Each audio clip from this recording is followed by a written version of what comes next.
Yun na nga, nakakuha na ako ng first degree ko.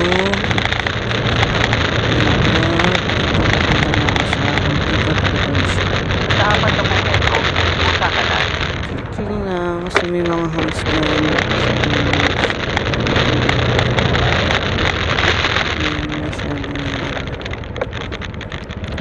Medyo malapit na ako na sa pick up location.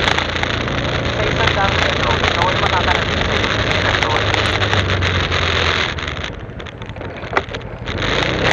Ano nga lang din na-encounter tayo mga CS na medyo naman hindi naman tayo na lang magpapasensya bilang isang delivery rider. Nakarating ka na sa iyong destinasyon.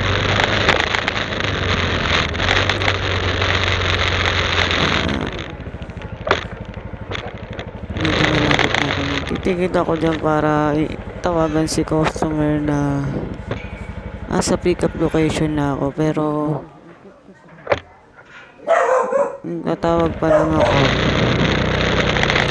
Ayun na si customer na bus na.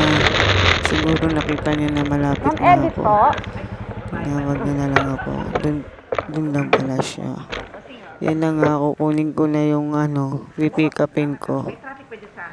Yan. Opo, sarado nga po dito sa may Urbano. Chika-chika kaming konti dyan, pero kinat ko na. Dami kaming customer dun. Ito na. Doon na ako. Punta na ako sa drop.